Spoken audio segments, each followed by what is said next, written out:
शन्नो मित्रः शं वरुणः शन्नो भवत्वर्यमा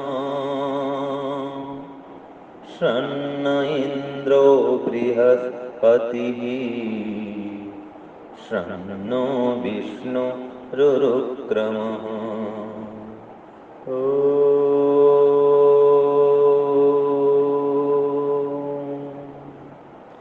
प्राणाय नमो यस्य सर्वं इदं वशे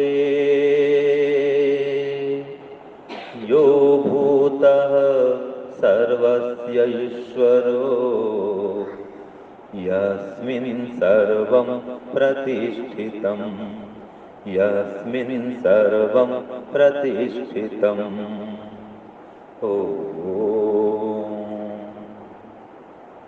इस मंत्र में कहा है प्राणाय नमः। प्राण स्वरूप परमात्मा को हमारा नमन है। हम उनको नमस्ते करते हैं, उनका वंदन करते हैं, पूजन करते हैं। जो कैसे हैं? सारे विश्व ब्रह्मांड को अपने वश में रखने वाले हैं। यस्य सर्वम इदम वसे, ये सारा जगत जिसके वश में है वो स्वयं परमपिता परमात्मा। और यो भूतः सर्वस्य ईश्वरो, जो समस्त भूतों के ईश्वर हैं। ईश्वर माने स्वामी है, सबसे अधिक ऐश्वर्यवान है। तो यो भूतः सर्वस्य ईश्वरो यस्मिन् सर्वम प्रतिष्ठितम, जिस परमात्मा में ही ये सारा जगत ब्रह्मांड प्रतिष्ठित है। तो उस परमात्मा का अपना नाम क्या है? जो सब भूतों का स्वामी है, ईश्वर है, उस ईश्वर का अपना नाम क्या है? अब भी हम आजकल वैदिक पाठशाला चलाते हैं, ऑनलाइन पढ़ाते हैं उसमें।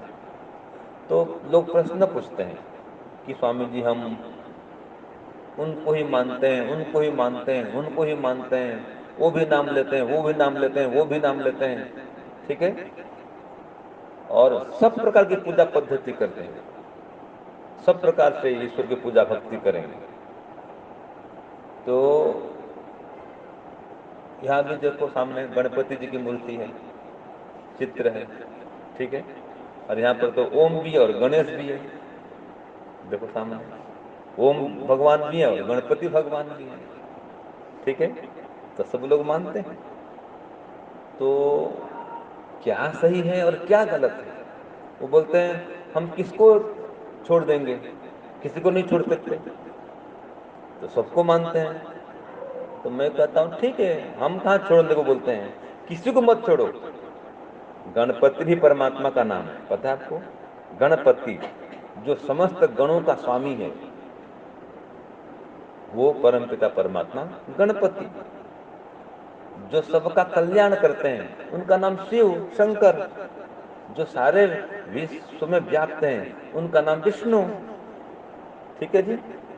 और जो ब्रह्मांड को बनाते हैं उनका नाम ब्रह्मा।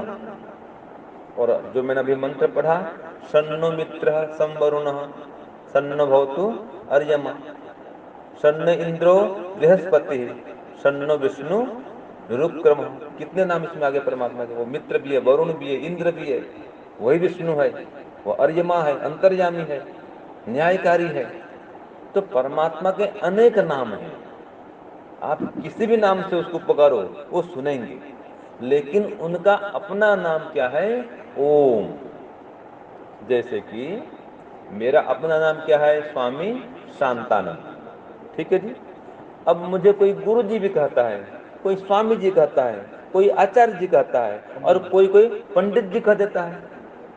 और हमारे गुरुकुल भवानीपुर में वहाँ की डिग्री शास्त्री जी, जो भी वहाँ आचार्य जाएंगे उनको शास्त्री जी का पद दिया है गांव वालों ने, तो शास्त्री जी कोई बोल देते हैं। और कोई बोलते हैं महाराज, कोई महाराज बोल देते हैं, कोई और कुछ महंत कोई बोल देते हैं। तो जैसा काम वैसा नाम। और अगर मैं वही व्यक्ति, मैं वो स्पोर्ट्स पहनूं, ड्रेस पैंट शर्ट पहनूं और जाकर क्रिकेट खेलूं, खेल के मैदान में टोपी कैप लगा कर रखूं, तो मुझे कोई देखे रोड से बाहर से क्या बोलेगा? वो क्रिकेट खिलाड़ी खेल रहे हैं, है कि नहीं है? और अगर मैं किसान ड्रेस में जाऊं और खेत में हल चलाऊं, तो क्या बोलेंगे? किसान बोलेंगे। तो जैसा कर्म होता है वैसा नाम होता है, ये नियम।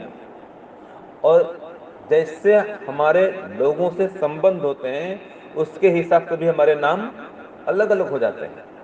जैसे कि पिताजी माताजी मिलेंगे तो बेटा बोलेंगे, कभी उनको बोलना हो, देना हो परिचय, ये स्वामी जी मेरे बेटा है, वैसे बोलेंगे। स्वामी जी बोलेंगे ये स्वामी जी मेरे बेटे हैं, वो बेटा बोलेंगे। कोई बहन हो तो भैया बोलेगी, ये स्वामी जी तो हैं लेकिन मेरे भैया हैं, ये स्वामी जी मेरे भैया हैं। ठीक है, उनके लिए वो अपना वो ऐसे बोलेंगे। और एक नाम होता है गांव के आधार पर, जैसे कोई होता है लाठी गांव का, लाठिया बोलते हैं उसको, बोलते हैं ना। जैसे अब जाएंगे महाराष्ट्र में, तो जिसके या जिस गांव के वो होता है उसके नाम से उसका नामकरण पड़ता है। सचिन तेंदुलकर आता है ना, दिलीप वेंगसरकर, तो वो गांव के आधार पर उनका नामकरण किया जाता है। सुनील गावस्कर, सब में कर कर जुड़ते हैं और जिस गांव का हो उस नाम से वो बोल देते हैं।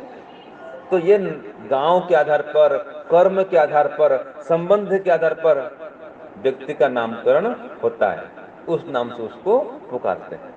लेकिन उसका अपना भी एक नाम होता है, जहां पर बैंक में, कहीं स्कूल में कहीं जाए तो हस्ताक्षर करता है, उसका अपना नाम होता है वो। ऐसे ईश्वर का अपना नाम, उसका निज नाम क्या है? ओम। और एक ओम नाम से सारे नाम आ जाते हैं। जैसे कि मैं स्वामी शांतानंद, अब स्वामी शांतानंद कहने से आचार्य जी भी आ गए, गुरु जी भी आ गए, सब उसमें आ गए, है कि नहीं? सब नाम अलग अलग लेना नहीं पड़े। ऐसे ओम कहने से सारे नाम आ गए। तो लोग को डर लगता है कि मैं मंदिर नहीं जाऊं, वो देवी को नहीं मानूं, वो पूजा नहीं करूं, वो पूजा नहीं करूं, तो मेरा दोष लग जाएगा मुझे, ठीक है, अपराध हो जाएगा। ऐसा कुछ नहीं है। आप एक ओम की उपासना करें, गायत्री मंत्र जप करें, सभी देवता देवी देवताओं के नाम इसी एक ओम नाम में आ जाते हैं। आपको अलग अलग देवी देवता मानने की आवश्यकता नहीं है। जैसे ऐसा एक छोटा सा बेटा था और उसकी दादी माँ थी। इसकी दादी माँ कौन है? आप है ना। तो दादी माँ कही कि बेटा मैं जा रहा हूँ, मैं जा रही हूँ अपने, आज मायके जाऊंगी, ठीक है, किधर? नेत्रंग की ओर जाऊंगी। और जब तक मैं आऊं 8-10 दिन तक घर में तुलसी का पौधा है, उसको तो पानी देना और इसको तो मुरझाने मत देना। तो जब तक मैं नहीं आऊं 8 दिन 10 दिन रोज तेरा काम है इसमें पानी देना, इसको चमका करके रखना। तो बेटा क्या बोलता है? हाँ हाँ बोलता है। ठीक है, हाँ बोलोगे ना जी? हाँ हाँ बोलेगा, ठीक है ना। सब काम में हाँ है। ऐसी दादी माँ की बात लगभग मानते ही हैं। माँ की बात न माने लेकिन दादी माँ की बात तो सारे बच्चे मानते हैं। ठीक है, तो हाँ कहा पोता ने। दादी माँ चली गई अपने मायके, भाई के पास चली गई। अब जो पोता था रोज एक एक पत्ता को वो चमकाता, गीले कपड़े से, रुमाल से पानी में भिगाता रुमाल को, और एक एक तुलसी पत्ता को क्या करता, वो साफ करता, चमकाता, एकदम चकाचक करता। ऐसे 8 दिन 10 दिन वही करता रहा वो, आधा घंटा लगाता। बोलता दादी माँ तो क्या करती है, एक लोटा लाती है पानी और डाल देती है जड़ में, चली जाती है, मैं तो पूरा चमकाऊंगा और दादी माँ को आके दिखाऊंगा कि देखो मैं चमका रहा हूँ। तो 8 दिन 10 दिन गया, फिर दादी माँ आई, आकर देखती है तुलसी पत्ता तुम पेड़ तो मुरझा गया। तो बुलाता, अरे बेटा तुम दिया नहीं पानी, ये पेड़ तो मुरझा गया।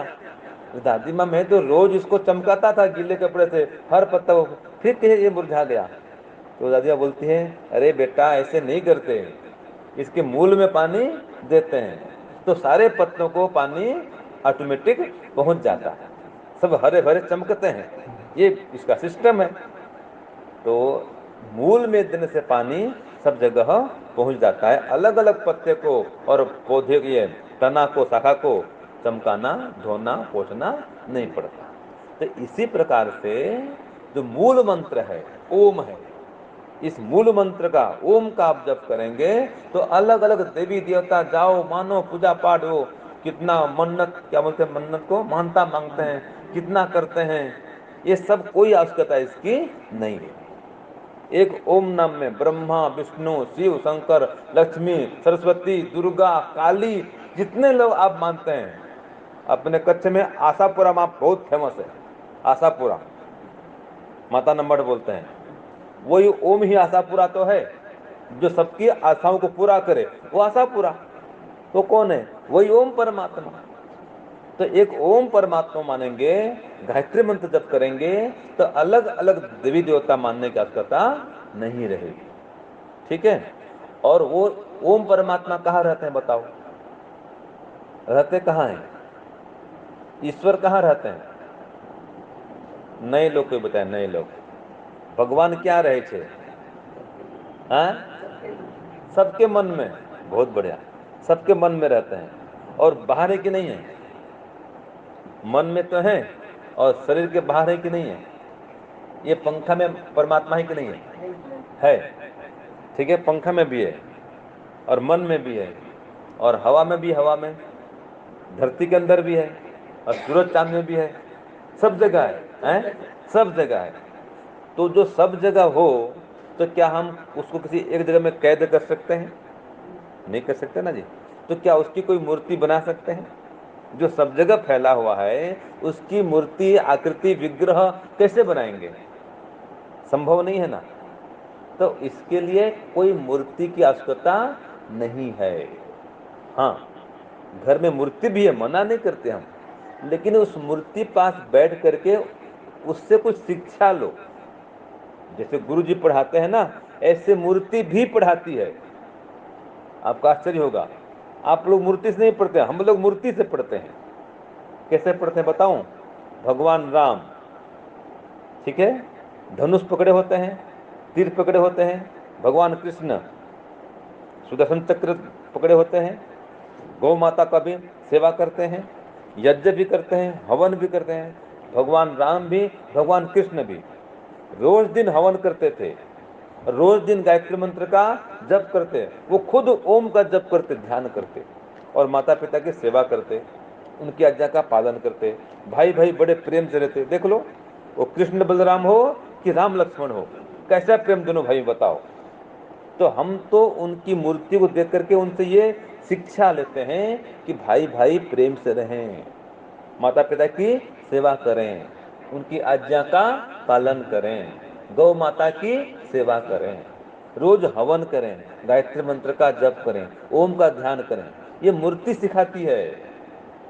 तो ये चित्र को देख करके उनके चरित्र का अनुकरण करना चाहिए। एक गणपति की मूर्ति क्या कहती है? देखो कितना बड़ा पेट गणपति का है कि नहीं है? माने सारा ब्रह्मांड उनके पेट में समाया हुआ है, ये प्रतीक है।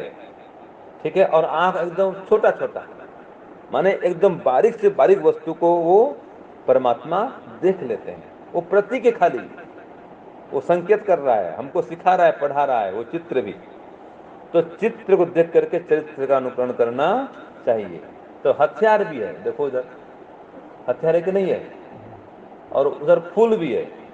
माने जो उनके भक्त होते हैं उनको तो देते हैं ऐश्वर्य, उनके जीवन में सुख, शांति, आनंद का संचार करते हैं, उनके जीवन को महकाते हैं जो भक्त होते हैं। तो ये परमात्मा का, भगवान का नियम है। और जो दुष्ट होता है उनके लिए हथियार पकड़े, देखो उनको दंड देते हैं। तो हमारे भी घर में हथियार भी होना चाहिए। आप सबके घर में हथियार है? बताओ, हथियार नहीं है। अब राम को मानते हैं, कृष्ण को मानते हैं, एक तलवार भी घर में नहीं है कि नहीं? धनुष तीर चलाना भी नहीं आता है। तो आज के जमाने में ये जरूरी है, हर घर में तलवार होना चाहिए आत्म सुरक्षा के लिए, धनुष तीर होना चाहिए, और सुख शांति समृद्धि के लिए हवन का, यज्ञ का अनुष्ठान भी होना चाहिए। और ज्ञान को निर्मल बनाने के लिए कुछ स्वाध्याय वांचन भी होना चाहिए, माता पिता की सेवा भी होनी चाहिए। तो इस प्रकार जो आप मानेंगे राम और कृष्ण को, यही सच्ची भक्ति है, ये उनकी भक्ति है। अच्छा, एक माता जी है, उसके 2 बेटे हैं, ठीक है। एक एक बेटा कहता है कि मैं मेरी माँ का पक्का भक्त हूँ, बहुत सेवा करता हूँ और बहुत उनका नाम जप करता हूँ, उनकी अगरबत्ती करता हूँ, दिया बाती करते हैं ना, वो करता हूँ। माता जी का तो मैं फोटो लगा रखता हूँ और मेरे पर्स में मेरी माँ का फोटो है। जहाँ जाता हूँ मैं कोई माँ को भूलता नहीं हूँ, हर दिन नमस्ते करता हूँ। तो मैं पक्का भक्त हूँ मेरी माँ का। एक बेटा बोलता है भी मेरे पास कोई माँ का फोटो नहीं है, कोई चित्र नहीं है कि मैं कोई पूजा आरती में माँ का नहीं करता, मैं वो जो कहे मैं वो कर देता हूँ, ठीक है। तो एक बार माता जी बैठी थी और थोड़ा थक गई थी, मैं दोनों बेटे आए और अपने अपने काम में लग गए। तो माँ आवाज देती है, जो पक्का भक्त था ना, जो माँ की आरती करता पूजा करता, बड़ा बेटा कि बेटा मुझे पानी एक गिलास ला दे ला दे। नहीं भी माता जी, मैं तो आपकी पूजा कर रहा हूँ, आपके फोटो के पास बैठा हूँ ना, आरती कर रहा हूँ। भी मेरा समय तो आरती करने का है, मैं रोज आपकी आरती करता हूँ ना, तभी आपकी आरती कर रहा हूँ, पूजा कर रहा हूँ, मैं दिया बाती कर रहा हूँ मैं तो ठीक है बेटा कर। फिर छोटे बेटे बुलाती, बेटा तू एक गिलास पानी ले आ। तो वो सब काम धाम छोड़ के लेके आता है पानी, और पानी पिलाता है, खड़े रहता है, पानी पिला करके और कुछ चाहिए माँ, पूछता है। नहीं नहीं बेटा हो गया, अब फिर जाता है। तो सच्चा भक्त कौन बेटा हुआ जी? बड़ा बेटा कि छोटा बेटा है? जो पानी पिलाता वो छोटा बेटा हुआ ना। तो छोटा बेटा असली भक्त हुआ, और जो खाली नाम जप करे माँ का, और खाली ऐसे अगरबत्ती कर रहे, धूप बत्ती करता रहे और माँ की आज्ञा का पालन नहीं करे, वो क्या बेटा हुआ? तो ऐसे ही हम आज बुरा नहीं मानेंगे आप लोग, ये सच्चाई है कि भगवान राम को मानते हैं लेकिन राम की नहीं मानते, भगवान कृष्ण को मानते हैं लेकिन कृष्ण की नहीं मानते। माने भगवान राम को तो मानते हैं, उनकी बात नहीं मानते, उनके पथ में नहीं चलते। राम राम भाई राम राम, क्या जाओ छो? कोर्ट कचहरी में जाओ छू, શું કામ? નાના ભાઈ છે ને, આજ ફેસલો છે, ફેસલો નાના ભાઈ જોડે फैसलो છે, फैसलो बोलते ना, फैसलो है, फैसला है। किसका फैसला है? वो 2 हाथ जमीन का फैसला है, बताओ। 2 हाथ जमीन के लिए फैसला है भाई से, और राम राम भाई राम राम। क्या राम राम कर रहा है तू? है 2 भाई के लिए 2 हाथ जमीन नहीं छोड़ता, छोटे भाई के लिए, और राम राम कर रहा है। ऐसी कोई राम भक्ति होती है? हैं? जय श्री कृष्ण जय श्री कृष्ण, और घर में एक गाय भी नहीं है, गाय गाय माता के लिए रोटी भी नहीं निकालते, और जय श्री कृष्ण। बताओ कहाँ से जय कृष्ण का भगवान का है कि नहीं है? भाई जय कृष्ण बोलते हो तो कम से कम सेवा करो गौ माता की, रोटी खिलाओ, कोई भोजन खिलाओ, घर में गाय रखो, घर में नहीं रख पा रहे तो पहले उनको खिलाकर खाओ, उनका भोजन अलग करो पहले। तो ये कृष्ण की भक्ति है। तो अधिकांश लोग आज राम को कृष्ण को मानते हैं लेकिन उनकी नहीं मानते। ऐसे बहुत लोग भगवान को मानते तो हैं, जानते नहीं है, जानते हैं तो मानते नहीं है, दोनों बात है। कुछ लोग भगवान को मानते तो हैं लेकिन वास्तव में भगवान कैसा है नहीं जानते हैं, खाली मानते से क्या होगा। और कुछ लोग जानते हैं कि भगवान ऐसा ऐसा है, वो मानते नहीं है, मतलब भगवान की उपासना नहीं करते, मानते हैं जानते हैं सब कुछ है, ध्यान तो नहीं करते, क्या मानना हुआ। एक छोटा सा बेटा था, वो भी भगवान का परम भक्त था कि मैं भगवान का सच्चा भक्त हूँ, सच्चा भक्त हूँ। और भेड़ बकरी वो चराता था, वो होते ना रबारी, रबारी और क्या बोलते हैं उसका, भरवाड़ है, वहाँ होते हैं रबारी बोलते हैं कच्छ में, ठीक है जी। तो भेड़ बकरी चराता था और ठंड का मौसम था, तो बड़ा कोट पहनता था वो। तो जब कोट पहन के चराता था भेड़ बकरी को, तो भेड़ के शरीर से कीड़े निकलते हैं वो इसके कोट में, चिपक जाते हैं। तो साफ करता, साथ में घूमता है भेड़ के, तो कोट में कीड़े भी आते, वो कीड़े को निकालता बार बार, हर समय कीड़े निकालता, कोई ना कोई कीड़ा आ जाता। तो फिर थक गया निकालते निकालते, फिर बोलता है हे भगवान, मैं आपकी कितनी भक्ति करता हूँ, कितना आपको मानता हूँ, बहुत सेवा करता हूँ आपकी, कभी आप ऐसे संसार में आओगे और भेड़ चराओगे तो आप भी तो कोट पहनोगे, ठंडी लगे तो फिर आपके एक कोट में तो वो कीड़े चिपकेंगे, मैं एक एक कीड़े को निकालूंगा ना, साफ करूंगा, आपको मैं तकलीफ होने नहीं दूंगा, ऐसी सेवा मैं भक्ति करूंगा। अब बताओ, तो भगवान कभी आए, कहीं भेड़ चराए कि कोट पहने के कीड़े लगे? तो बेचारा भगवान को मानता तो है, लेकिन वास्तव में उनका सच्चा स्वरूप क्या है नहीं जानता। और कुछ लोग भगवान को जानते हैं, सही से जानते हैं कि ईश्वर निराकार है, ओम है, सब जगह व्याप्त है, जैसे माता जी ने कहा ना, मन में भी है, सब जगह है, सब जगह जानते हैं कि ईश्वर का मुख्य नाम ओम, भी पता है कि ईश्वर का नाम ओम है, सब जगह रहता है, लेकिन उनको पूछो कितने बार ओम का जप करते हो, तो चुप। ओम का ध्यान करते हो 5 मिनट, चुप। तो वो लोग खाली भगवान को जानते हैं कि परमात्मा का नाम ओम है, सब जगह व्याप्त है, लेकिन बैठ करके 5 मिनट ध्यान नहीं करते। तो क्या फायदा हुआ जानने का? ये खाली जानते हैं और मानते नहीं। देखो, आपके यहाँ कोई मेहमान आए, जैसे हम लोग आए आपके यहाँ, ठीक है, और भोजन मनपसंद बना हमारा एकदम बढ़िया, और भूख बहुत लगी है, ठीक है, और मनपसंद भोजन बना है, टाइम हो गया है, फिर बाद में सत्संग करना है, तो एक आचार्य जी तो खाना खा लिए, अपना मनपसंद खा लिए, और एक आचार्य जी चुपचाप बैठे हैं और नहीं खाते हैं, और भूख भी लगी उनको और खाते नहीं है, और लग गई है थाली, बोलते हैं कि आचार्य जी भोजन करो ना, नहीं भोजन नहीं करना, आचार्य जी भोजन करो ना, नहीं करना। तो भूख भी लगी है, मिठाई भी है, नमकीन भी है, सब कुछ है, और वो भोजन नहीं करते हैं, तो क्या कहेंगे उनको? जब भोजन नहीं करेंगे तो बेकार जाएगा भोजन। तो बुद्धिमत्ता है, वो बुद्धिमत्ता है क्या? उनको आप अच्छा कहेंगे?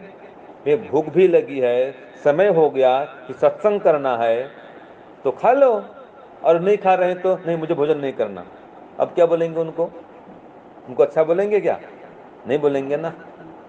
तो भोजन की थाली लगी है, समय हो गया है, कोई रोग भी नहीं है, मीठा खाओ, नमकीन खाओ, कोई बीपी नहीं, डायबिटीज नहीं, कुछ भी नहीं, फिर भी आप अगर भोजन नहीं कर रहे हैं, आपको बुद्धिमान नहीं कहेंगे।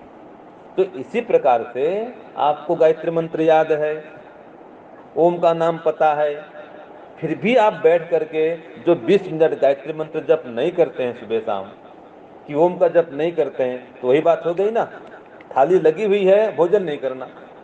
अरे गायत्री मंत्र याद भी है, ओम भी पता है, समय भी है, और जगह भी घर में है, वाणी भी भगवान ने दी है, मकान भी दिया है, बोल भी सकते हैं, फिर भी अगर आप गायत्री मंत्र नहीं बोलेंगे तो पशु पक्षी में और आप में क्या अंतर रहा बताओ?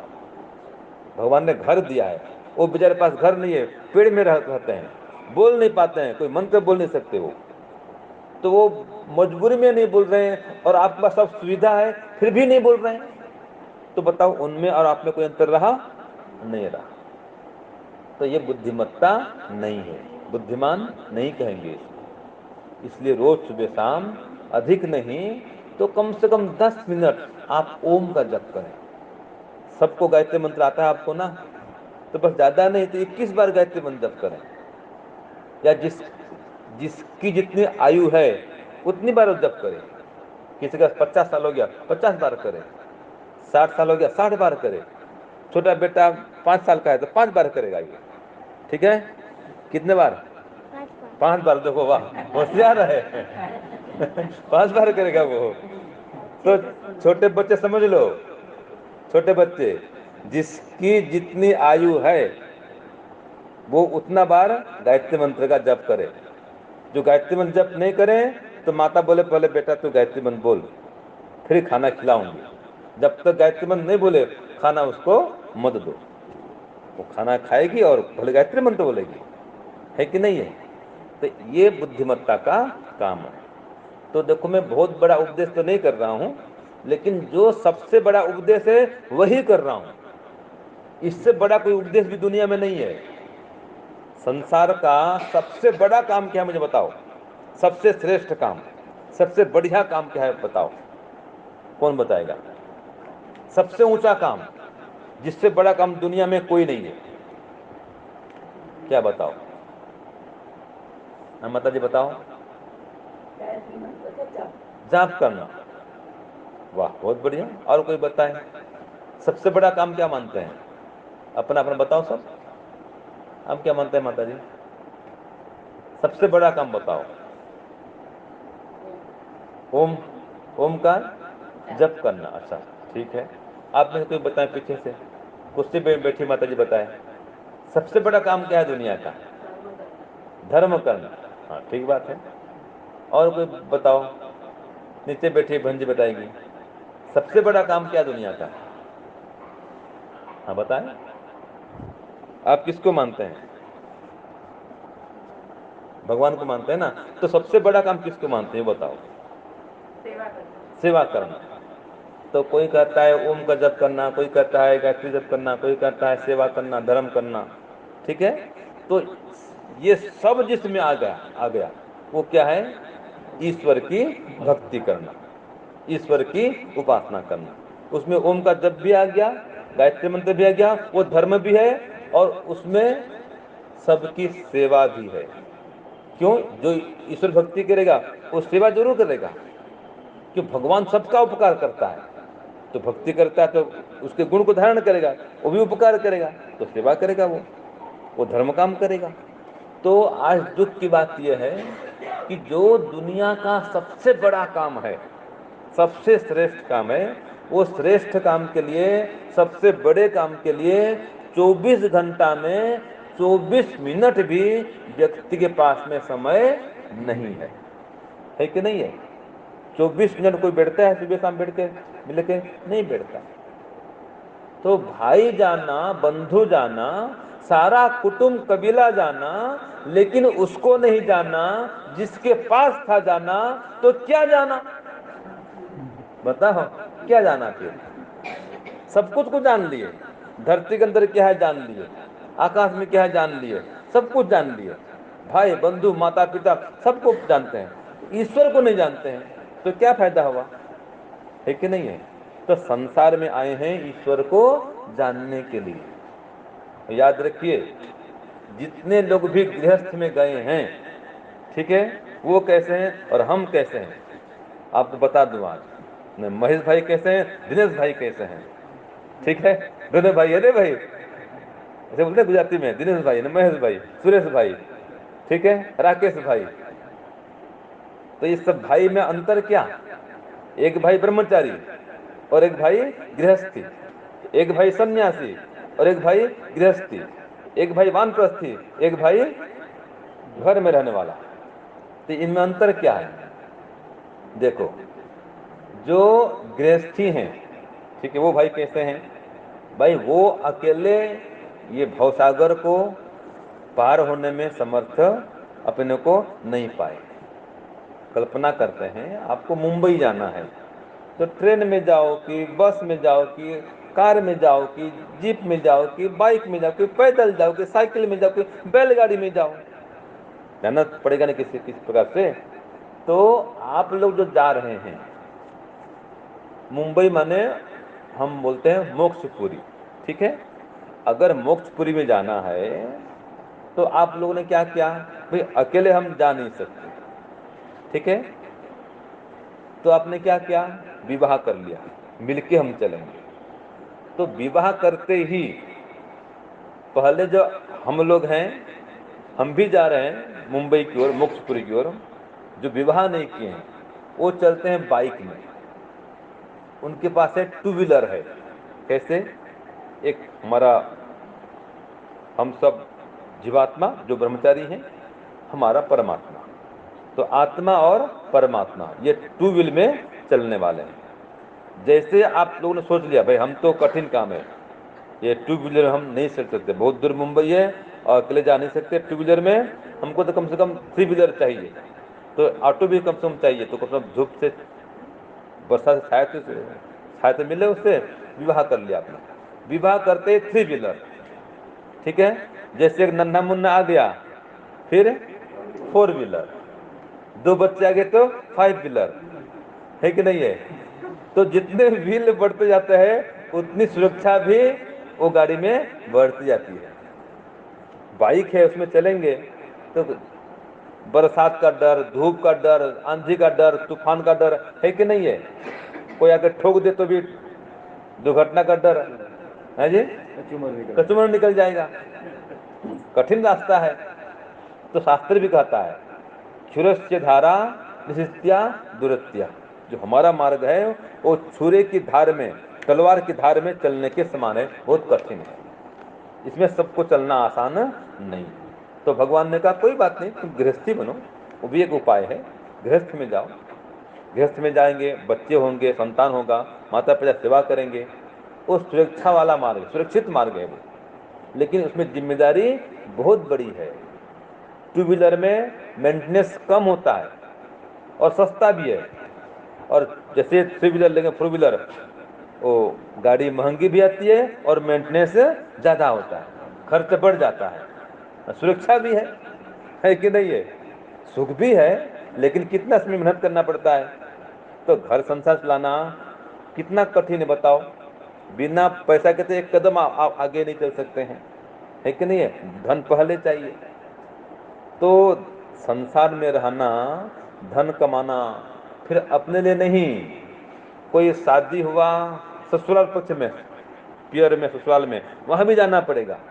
कोई शादी है बहन के यहाँ, तो वहां भी क्या आप लेते हैं, क्या बोलते हैं उसको, मामेरा बोलते हैं ना, वो भी करना पड़ेगा।